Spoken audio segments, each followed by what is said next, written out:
My word is unpredictable. Annoying. Anxiety. Troubling. Heartbreaking. Horrific. Sad. When my son was 6 months old, he had his first bite of banana.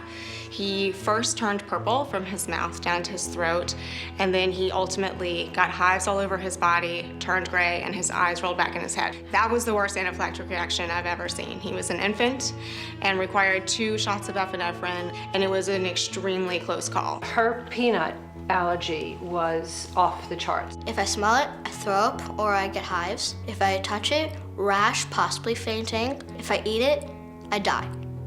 There's not one thing that I eat without hesitating and wondering if, like, that bite is going to be the thing that kills me. It's your life or death, depending on how cautious you are. An egg can kill a child, or a glass of milk can kill a child, and a peanut butter sandwich can kill a child. People still don't realize that. What happened with my son, he was at a New York City daycare center. And at that New York City daycare center, one of the teachers gave him something he wasn't supposed to eat. And I got to the hospital, and the doctor looks at me, and I look at him, like, what happened? And he just put his head down. That was the worst day of my life. You can't wait. You know, if somebody has a severe allergy and they've been exposed to their allergen, you have to handle it right away and give the child epinephrine. My son came up to me and he said, "Mommy, I think I just ate a nut."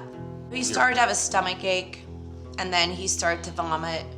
At this point, I had the nebulizer next to me, and I gave him the nebulizer, which has a albuterol and a steroid in it. He rips off the nebulizer, and he says, "Call 911. I run down the stairs. What happened when she was downstairs, he jumped in my arms and said, "Dad, I don't want to die." And his body, all the life came out of his body. And unfortunately, in anaphylaxis, that your body shuts down. And as much as we tried to revive him, he at that point, he had passed away. We just really want to prevent what happened to Oakley from happening to another child. 5 or 6 times people have to inject me, and that's 5 or 6 times of my life that I could have died, and I'm only 11 years old. I think it's easy to kind of think that, like, someone else is taking care of this, or that the medical community has this locked down. But I think what I've learned through my involvement with EAT is that that's not the case. The NIH has been very far behind in providing adequate funding for food allergy, and that's why organizations like EAT are so important. We need about 10 to 100-fold what we currently have in food allergy to really make a dent in this disease. We're not there with the cure. We need a lot more research for that. But I think there's hope. EAT, I think, has been making amazing improvements by funding the research and actually getting things done. So I'm really excited about what EAT gave us initial funds for, and that they believed in our research, and that they supported junior faculty and fellows to be able to stay in this field and do research.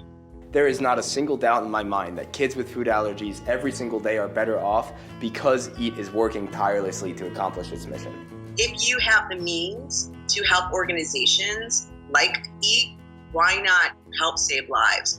EAT hasn't just given me a community of people that I can relate to about food allergies. It's also given me a ton of resources and education about the food allergy industry. But most of all, it's really given me hope that food allergies can be cured. We can find a cure. And on the way to that cure, we can educate a whole lot of people to save a whole lot of lives. My one word to describe my experience with food allergies is resilient. My word is brave. My one word is research. Fund it, please. You will make an impact. I guarantee it. With proper funding, we'll find a cure for food allergies. I refuse to accept that my children are going to have to live the rest of their lives in fear of food. It's my boy. That's why we have to keep fighting and for us to create change.